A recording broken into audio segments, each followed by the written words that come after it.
चंबल की कुख्यात डाकू लवली पांडे की डाकू बनने की कहानी बेहद ही रोचक है। पति से तलाक के बाद अपने गांव लौटी तो ब्राह्मण परिवार की लवली को डाकू रज्जन गुर्जर से प्यार हो गया और उससे शादी करके खुद भी डाकू बन गई।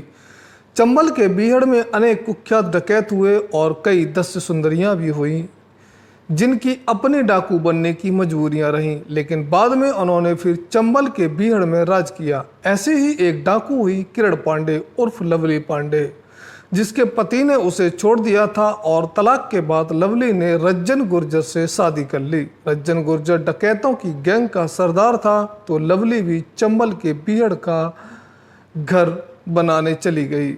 जानकारी के अनुसार किरण पांडे का जन्म उत्तर प्रदेश के इटावा जिले के भरे गांव में हरिशंकर शास्त्री के घर में हुआ था। किरण पांडे बेहद खूबसूरत थी। पिता हरिशंकर ने वर्ष 1992 में उसकी शादी ब्राह्मण परिवार में ही की थी, लेकिन किरण उर्फ लवली की पति के साथ कभी रिश्ते अच्छे नहीं रहे और शादी के कुछ समय बाद ही किरण को उसके पति ने तलाक दे दिया। पति की तलाक देने के बाद लवली पांडे अपने घर भरे वापस आ गई और अपने पिता के साथ ही रहने लगी। पिता के साथ कुछ समय बिताया ही था कि फिर लवली के पिता हरिशंकर शास्त्री का निधन हो गया। उसके बाद लवली खुद मेहनत मजदूरी करके अपना पेट पालने लगी।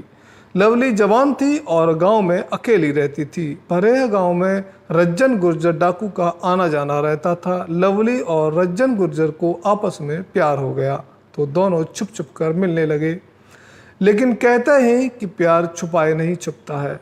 रज्जन गुर्जर डाकुओं के गिरोह का सरदार था, इसीलिए लोग खुलकर कुछ नहीं बोलते थे, लेकिन एक ब्राह्मण की लड़की को इस तरह एक डाकू के साथ मिलना किसी को अच्छा नहीं लगता था और लोग लवली पांडे पर उंगलियां उठाने लगे थे।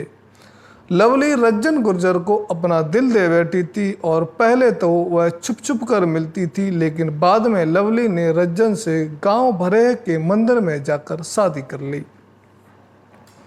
बताया जाता है कि रज्जन की शादी में चंबल के कई डाकू भी शामिल हुए थे। शादी के बाद लवली पांडे रज्जन के साथ ही चंबल के बीहड़ों में चली गई। यहीं से उसकी डाकू बनने की शुरुआत हुई। लवली थोड़े दिन में ही रज्जन के साथ मिलकर लूट, अपहरण, हत्या और डकैती की वारदातों को अंजाम देने लगी।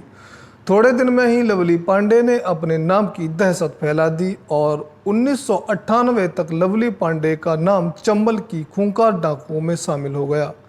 लवली पांडे का नाम चर्चा में उस समय आया जब लवली पांडे ने रामस्वरूप शर्मा रिटायर्ड प्रधानाध्यापक का अपहरण किया और अपने डकैत गैंग की मोहर लगे लेटर हेड पर लिखकर 6 लाख की फिरौती मांगी। इस घटना के बाद पुलिस भी लवली पांडे को तलाशने में लग गई। साल 2000 में लवली पांडे पर पुलिस ने 50,000 रुपये का इनाम घोषित कर दिया। 3 राज्यों उत्तर प्रदेश, मध्य प्रदेश और राजस्थान में लवली पांडे का आतंक था। वर्ष 2000 के मार्च महीने में रज्जन गुर्जर और लवली पांडे को पुलिस ने घेर लिया और दोनों तरफ से फायरिंग शुरू हो गई। रज्जन गुर्जर और लवली पांडे की पुलिस से हुई मुठभेड़ में पुलिस ने 50,000 की इनामी दस्य सुंदरी लवली पांडे और रज्जन गुर्जर को हमेशा के लिए शांत कर दिया। साथियों, ऐसी ही सच्ची कहानियां सुनने के लिए हमारे चैनल को सब्सक्राइब करें और वीडियो को लाइक करना ना भूलें। बहुत बहुत धन्यवाद।